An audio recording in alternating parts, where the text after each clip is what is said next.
Hello, everyone, and welcome to this week's episode of Recovery Talk. So, this week I wanted to talk about frugality. So, I'm especially referring to financial frugality here, but I also want to talk a bit about how an eating disorder can cause an extreme difficulty with spending money or, allowing yourself to use resources, basically. So I will cover things such as difficulty spending money on food, but also difficulty spending money on yourself in general and buying yourself new things. I also want to briefly touch upon hoarding, and I also want to touch upon extreme collection behaviors. So behaviors where you have a very hard things throwing something away, whether that is, for example, a cosmetic product that you haven't quite finished.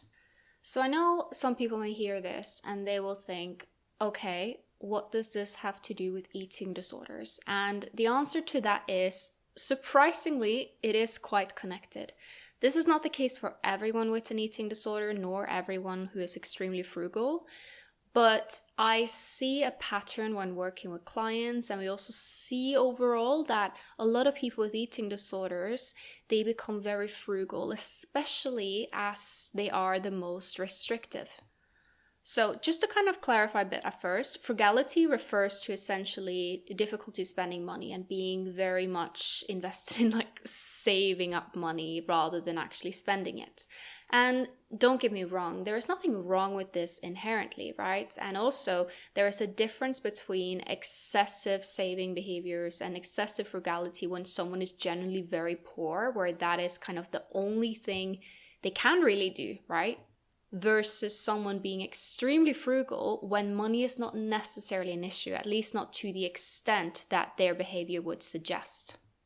And of course, there are people who may have an eating disorder and they also may struggle financially, which puts a bit of a difficult situation in terms of navigating what is reasonable saving behavior and what is actually rooted in that scarcity mindset of the eating disorder, right? So this is a complicated topic, but I still thought could be worth investigating a bit. And it is also something that has been requested to me a few times.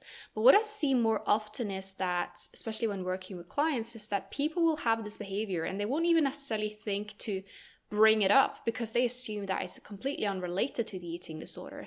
And very often it comes up accidentally, right? It could maybe come up in the context of food. For example, someone saying, I feel really guilty spending money on myself or for food, right?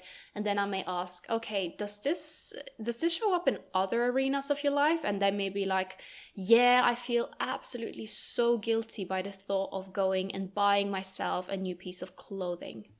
And if they are going to buy themselves a piece of clothing, they may feel crippling guilt if they're buying a new piece of clothing rather than a secondhand one, right?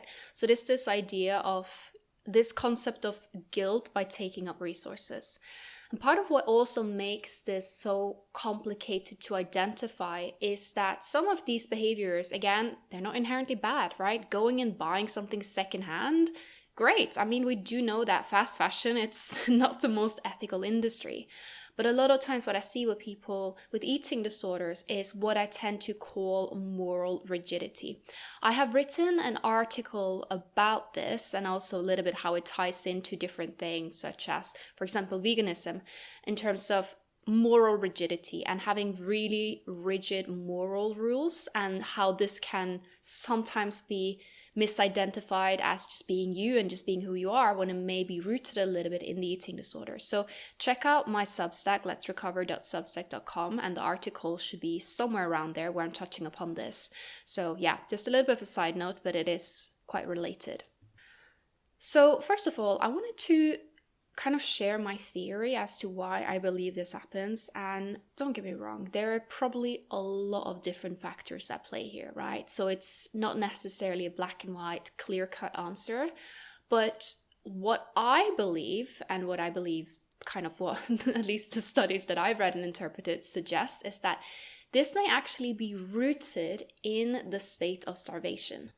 I'm not saying that everything has to do with starvation and that there's no way to struggle with frugality unless you're starved. absolutely not what I'm saying. But what I am saying is that seems to be a bit of a link here. And I'm saying this also based on working with people who express that their frugality is more extreme when they are restricting versus when they're not restricting. So some of you may be familiar with the adapted to flee famine hypothesis. I've made an episode about that in the past, so that can maybe be a good starting point if evolutionary psychology and eating disorders is very new to you and you're just like, hey, what are you talking about right now? But I'll try to explain things very simply regardless. Okay, so imagine we go back many years when we were living in tribes. And imagine there is a period of famine, right? Growing conditions are not good and something happens. There's basically food scarcity, right? Wouldn't it then make sense for a sense of frugality to kick in almost as a survival mechanism, right? Because the people who, when there was a period of famine and scarcity of resources, who were just spending, they probably wouldn't have had as good of a survival rates as the people who were a bit more, okay, we are not in abundance here, let's be a little bit cautious, right? So essentially when there is food scarcity, it would evolutionarily make sense that there would be scarcity of other resources as well, right? So I'm wondering if it could be that the brain of someone with an eating disorder who is essentially detecting food scarcity is also detecting, oh, of course, then it is a scarcity of resources in general, because the two would often go hand in hand. And this means that even that a starved brain, even if it is a starved brain and that person could have quite a generous amount of money, still you can see some of these frugality behaviors playing in. Again, this is not the case for everyone, and I understand that there are more factors at play than what I just described, but I think it is an interesting viewpoint.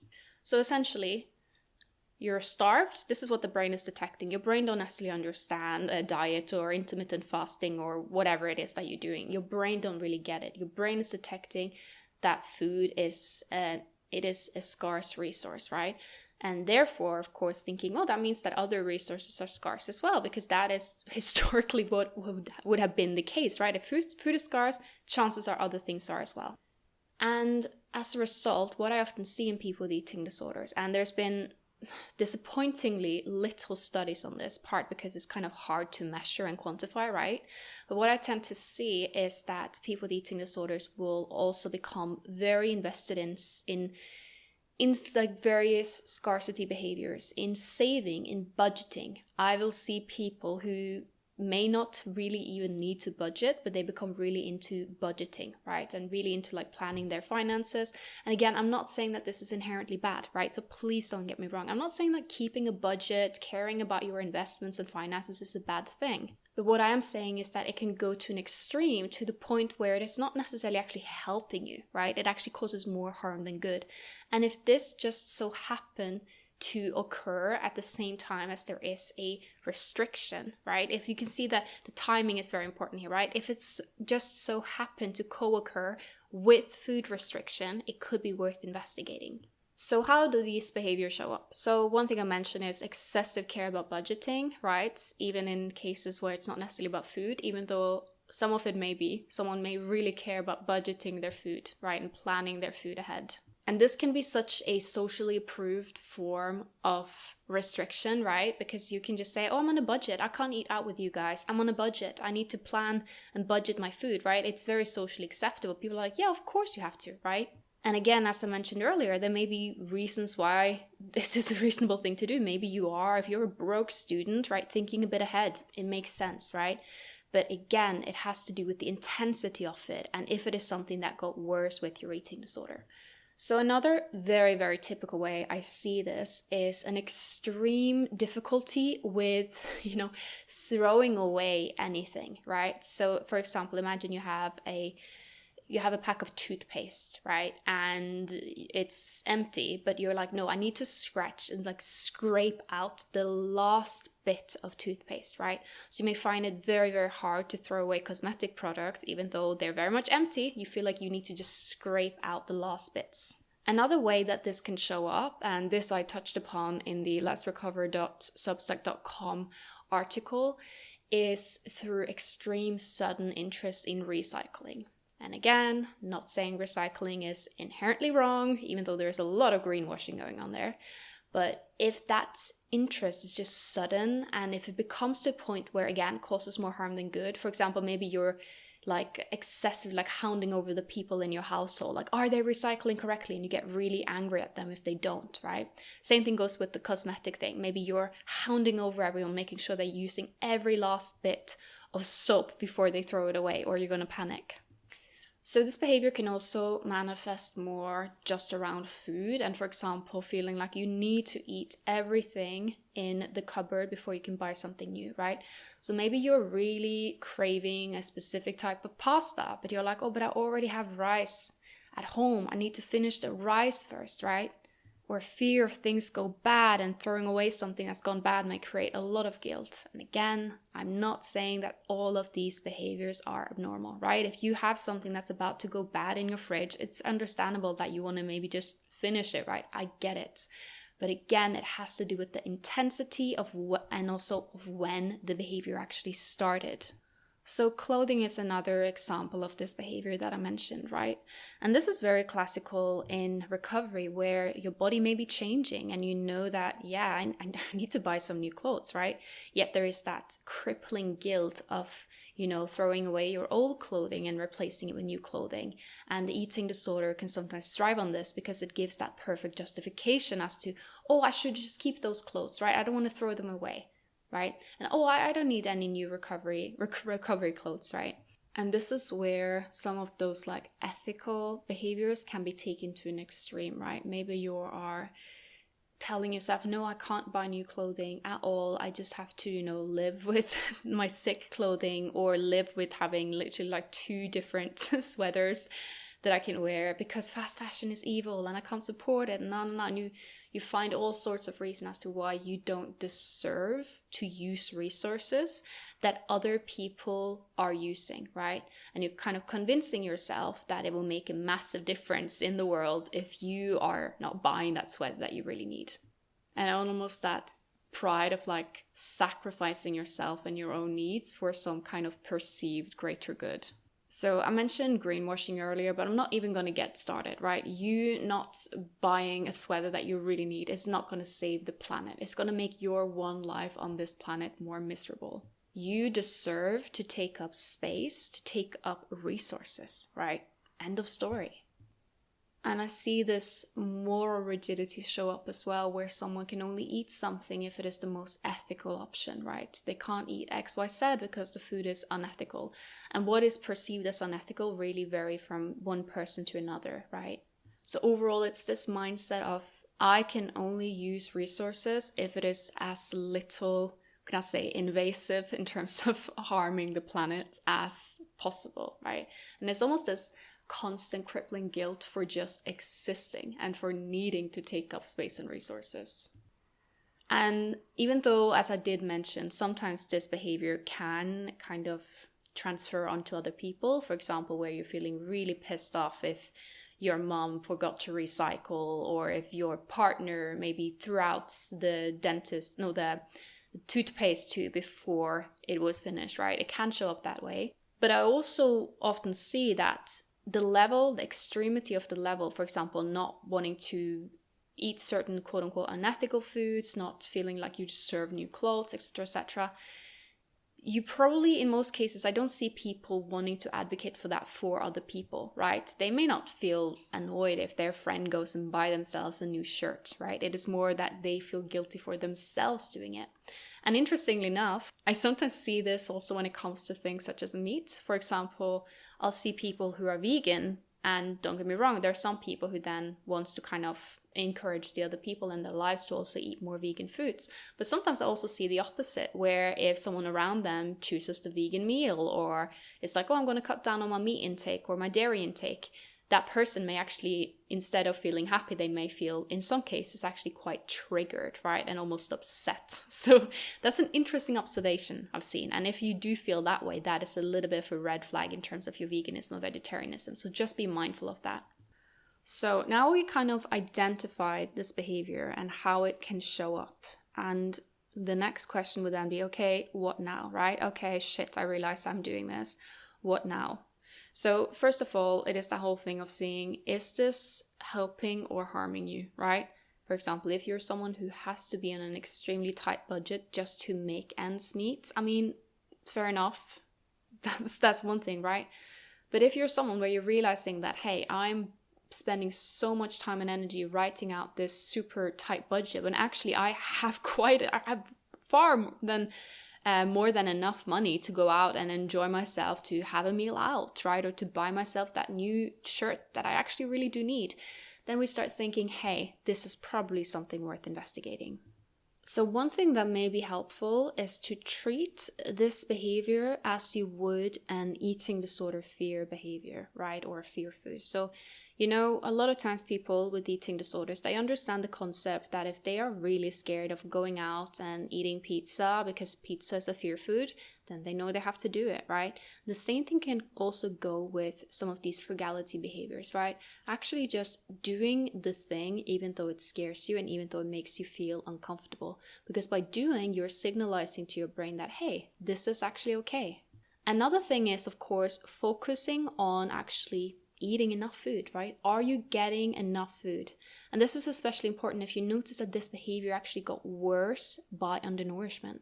In some cases, I've worked with clients where this behavior actually really alleviates and even completely goes away with just refeeding alone. And this is important to get forward because sometimes people may think that they just have to challenge the behavior, but then they don't focus on the actual refeeding bit, right? So you need to get your body and brain out of the scarcity mindset. So for other people, they may find that they get themselves out of that, restriction states and they still have the behaviors, right? This could in some cases be because the behavior has just become so ingrained that's become almost like a habit, right? So it's just the autopilot. You just always go and grab something that is on discount, right? And again, I'm not saying the behavior is always disordered, right? You being in the grocery store and you're realizing, oh, those apples are on discount, I'm going to grab them. That's fine. The issue is more when it's really obsessive, where you can't buy something unless it is on discount or unless it follows some kind of budget rules in your head. Or where you're going and spending so much time going from store to store to get the cheapest thing from each store, despite financially being in an okay and stable situation. Or feeling extreme guilt if you're buying maybe the apples that were a little bit more expensive, but it was the apples that you craved, right? It was the good ones. It was the pink lady apples that you really wanted. Let's face it, that's the best apples. End of story. I think they're really good. I think part of recovery is accepting that you are, as I said, allowed to take up space and resources, right? And that can be such a difficult one. And so often I see people who are like, yeah, I can recover, but it needs to be in like the most like minimally invasive way, right? And there becomes a lot of perfectionism around recovery and how to do it, which I've spoken about in previous episode about like recovery perfectionism and the fear of doing it wrong, right? Overall, this sense of perfectionism and this around food can show up in different ways, right? So we know some people are more prone to the financial frugality part of things, where it is like needing to eat in the cheapest way possible, needing to save money, can't use resources, etc., kind of what I've been discussing here. But we also know for some people it may be more around ethics, right? And those people may be willing to spend a lot more money on buying something that they perceive as more sustainable and ethical. And again, I'm not saying that this behavior is always inherently wrong, I'm saying again, it is about the intensity and also of when the behavior started. Same thing can go in terms of more health orthorexia, right? I often say that there are different subtypes of orthorexia, which I will discuss more about in the future. I actually spoke more in depth about this in the group coaching program I did a while ago.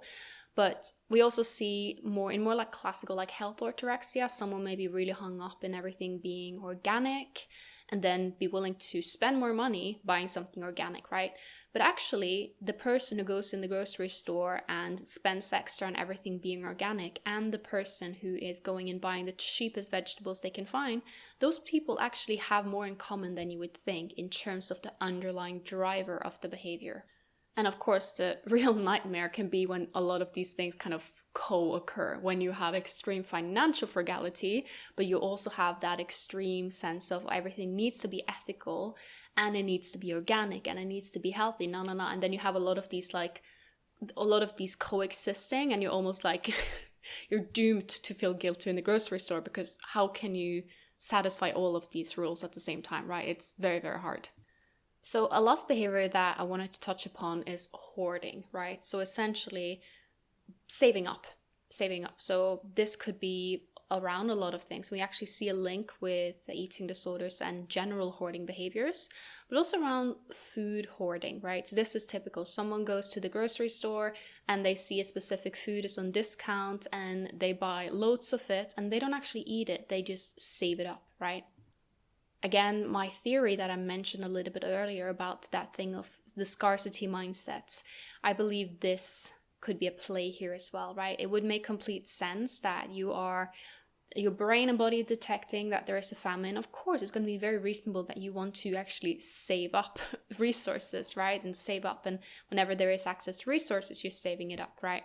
If you are someone who finds that you will go to the grocery store and you buy foods and you will just save them up for later, kind of hoard them without actually allowing yourself to have them, it's very important that you are actually challenging this behavior, right? Have the food that you're buying. There's nothing wrong with buying food per se. What is wrong is when you're buying but you're actually not eating it. So instead the buying becomes almost a replacement for the eating part. That is not productive. And I understand that hoarding in general can be quite complex and there's a lot of different drivers there. So I would say that, again, I'm not by no means saying I have the answer to hoarding, right? It is a behavior that could be worth working more with a therapist, right? But what I am saying is that there is a link between eating disorders and hoarding. And in some cases, we see that when people are recovered, their hoarding behavior may really lessen, right? Especially more the food hoarding behaviors. So yeah, this was just a quick, introduction to this behavior. I could have gone way more in depth, but I thought, we do have some time restraints here, right? But a bit of an introduction to these kind of frugality and saving behaviors that we often see in people with eating disorders. And these behaviors are often missed by treatment professionals because it's just presumed to be completely unrelated, right? I believe that there is more of a link here than we may be aware of at the first sight, right? And that a lot of the underlying drivers are quite similar in terms of the body and brain detecting there is a scarcity of resources, and also that extreme guilt by, taking up resources in a way that goes against, whatever set of rules your eating disorder has set for you in terms of, how to eat, how to live, right? Whether that is around money or it's around ethics or it's around health. Health in quotation marks here, because we do know that orthorexia, when you dig into it, is not really about health. It's just a bit of a surface level cover up, right? And again, I probably have said this like 10 times, but I find that this is important to say whenever I'm discussing these kind of topics. I am not saying that being concerned about finances, being a bit reasonable when you go shopping and planning ahead in terms of money is inherently bad. I'm also not saying that things such as, making a more ethical purchase is inherently disordered, right? Again, I'm talking about the way that it manifests, and if it actually is it really helping the environment? Is it really helping you? Or is it just your eating disorder latching onto something, or just making something that may have started as good intentions into something that becomes obsessive, compulsive, and just leads a lot of guilt and becomes takes over your life, right? And in terms of money, I understand everyone is in a different financial situation. I understand that some people actually have to really keep an eye on their budget. And I also understand that living with food insecurity adds a whole other layer here, right? I will also say though, that if you have the finances to it, spending money on food, spending money on going out to eat, having that thing you really crave may be a very, very important investment, because recovery is going to be one of the most important things you're doing. So that takeaway that you ordered was not a waste of money because you could have cooked it at home, right? That takeaway was recovery points, right? It was adding recovery points, and that is exactly what you need, right? Think about it like recovery being like almost like a scoreboard, where the more recovery actions that you're doing, the higher your score goes, right? Think about it that way. So personally, I remember that I had this quite a bit during my eating disorder, even if it was around a safe food. If I, for example, asked my mom, well, can you go buy me this specific food when you're at the grocery store? And she would maybe mention, oh, you're having that food again. And it was not necessarily meant as a like a triggering thing. It was more like, God, can't you just eat the normal foods we have in the house instead of me having to go and buy these safe foods for you, right? Which is very reasonable. But instead, in my case, I interpreted it as like guilt for taking up those resources, right? And I remember that when I was in recovery, this became even worse, because now I was suddenly eating a lot of food, right? I was eating a lot of food. And this meant that my family, who I was living with at the time, their food budget would go up, right?